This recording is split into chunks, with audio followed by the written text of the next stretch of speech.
ብሮ ቢቀድርህ አልቀድርህ እጧ ይላል ቁርአኑ ማለት ነው። ለመሰለ ከአቅም በላይ መንጠራራት ጅማት መበጠስ ነው እንደማለት ነው።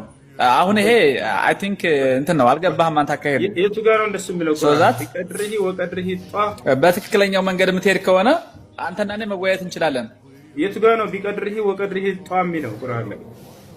አዎ ይኸውልህ ካላስወረድከኝ ነው የምልህ። ካላስወረድከኝ በስነ ስርዓት ካወራን አንተና እኔ እያንዳንዱ ነገር አስረዳሃለሁኝ።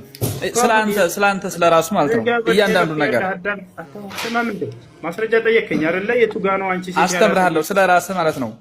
ዮሐንስ ወንጌል ምዕራፍ 2 ከቁጥር 1 ጀምሮ ኢየሱስ ክርስቶስ የቱ ጋር ነው እናቱን አንቺ የሚላት ብለህ ጠየቀኝ። ማስረጃ ስጠኝ አልኩ። ማስረጃ ሰጠሁ። አንድ ባንድ እሺ ይሁን ችግር የለም። ግን ምን ነገር አሁን ስትፈራ እንዳታወርደኝ እኮ ችግር የለም። እኔ ጋር መከራከሩ ስትፈራ እንዳታወርደኝ ነው የምልህ። እንዳትፈራ ካልፈራ እናወራለን። ችግር የለም።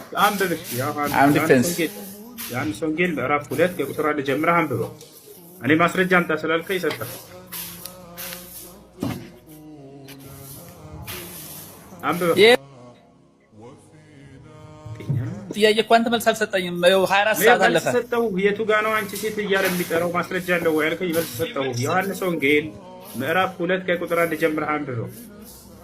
አረ ኖርማል ይሄ ምንም የለም። የትኛው ቁጥር ነው? የትኛው አንቀጽ ላይ ነው? ማስረጃ ሰጠሁ እኮ ጤነኛ አይደለም። ስንተኛው ምዕራፍ ላይ ነው የተገለጸው? ይሄ ወንድም ይሄ ያንተ አባባል ነው እንጂ የለም አለ ማስረጃ። ይኸው ዮሐንስ ወንጌል ምዕራፍ 2 ከቁጥር 1 ጀምረህ አንብበው። ምኑ ቢቀድርህ ወቀድርህ እጧ ቢቀድርህ ወቀድርህ እጧ ይላል ቁርአን።